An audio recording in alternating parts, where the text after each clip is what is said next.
Hello friends, welcome again. I hope you guys are doing great. Let's quickly summarize what we have discussed in the last lecture. So we actually discussed about language and diction required in a research paper.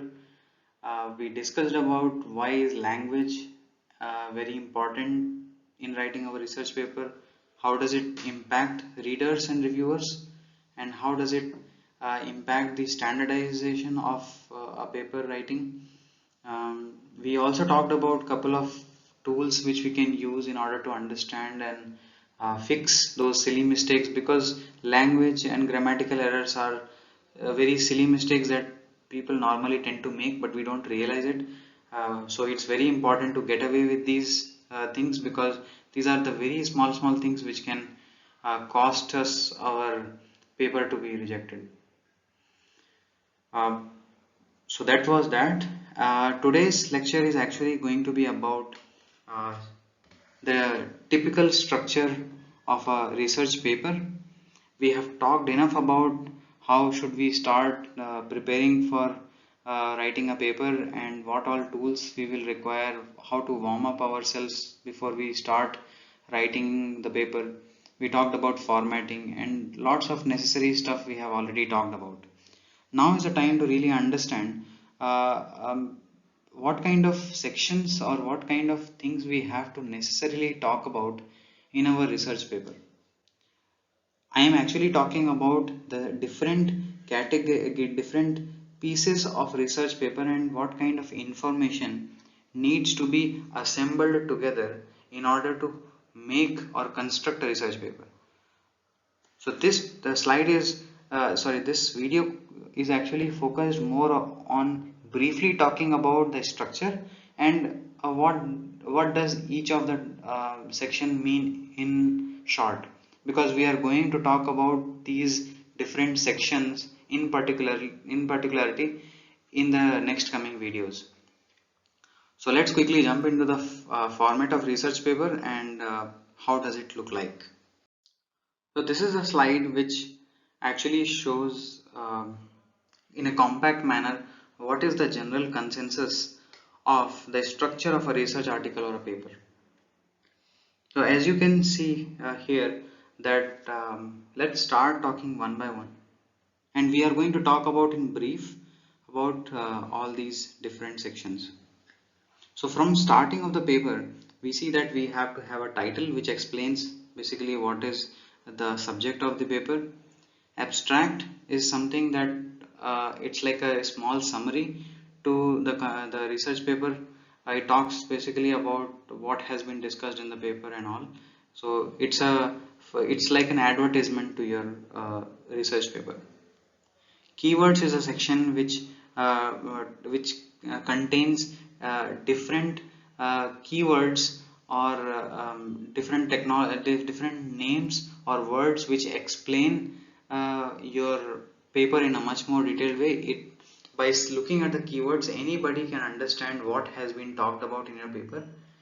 And these keywords are very helpful when somebody tries to find research papers or articles on internet platform or search engine. These the keywords are actually going to be helpful for you to let people find your paper. Literature survey is a section which may basically contains the data about the study that you have done before you thought about the research work that you are going to document. Introduction is a section where you talk about um, uh, the introduction of your idea. Means what are you going to actually talk about, what is the problem statement, and what is the subject of discussion. So this is basically the summary of this section. Next section is proposals and methods. Proposals and methods are actually the section which contains the solution to the problem which has been discussed in the previous section, that was introduction. So you talk about proposals and different methods that you adopted to solve the problem, or you are proposing some new ideas or the implementation methodologies for the idea that you are presenting here. Next section is merits and demerits. This is a very good section because we need to always focus on what are the advantages of the idea or the result or an experiment that we are presenting in our paper.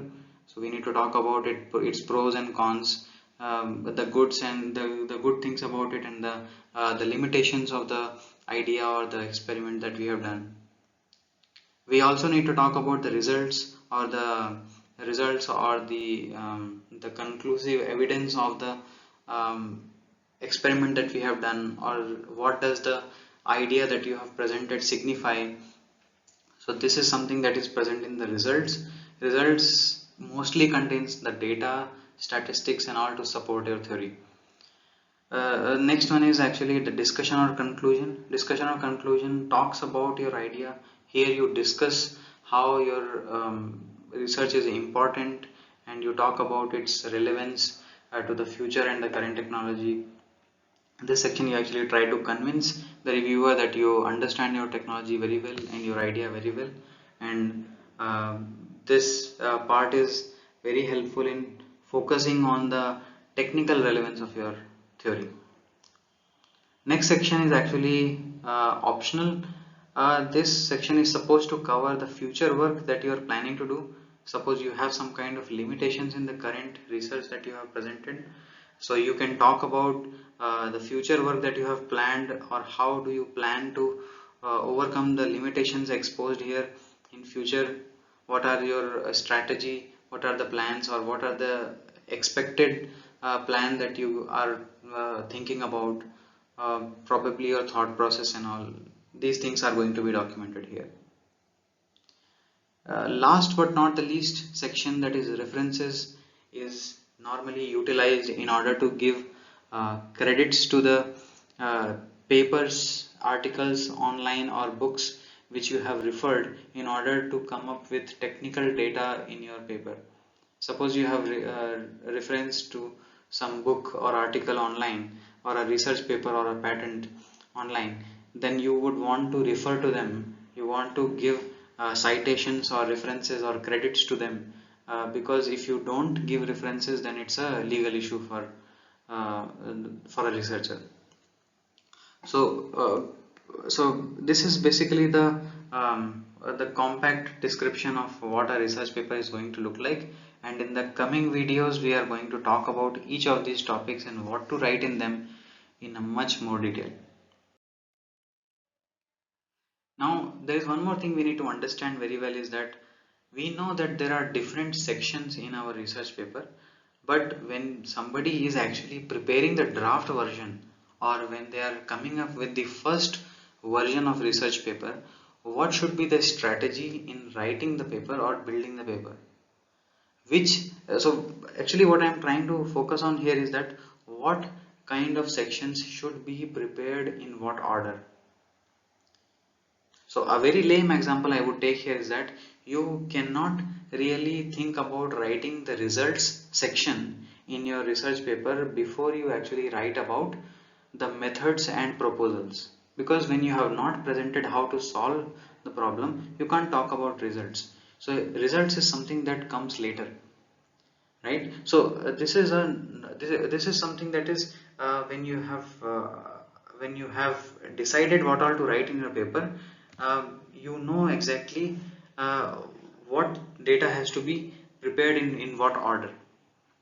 So as we see in this diagram, the first thing that you should be ready with is all the data and the statistics, like the flow charts, line diagrams, images, charts, etc. The second things that you should be ready with is proposals and methods, results and discussion. You should be ready with the points to make sure you document the results and the discussion about your idea very well. You should also be prepared with the merits and demerits of the current proposal. After this, you can talk about the conclusion. Conclusion means you are now going to give an end statement about the relevance of your paper or the idea. Introduction is something that is a problem statement. You don't need to worry about, because problem statement is actually fixed. You don't need to decide on that. So problem statement, it is fixed, so you don't need to write it beforehand, right? I mean, it's not required. Other sections are much more important to document.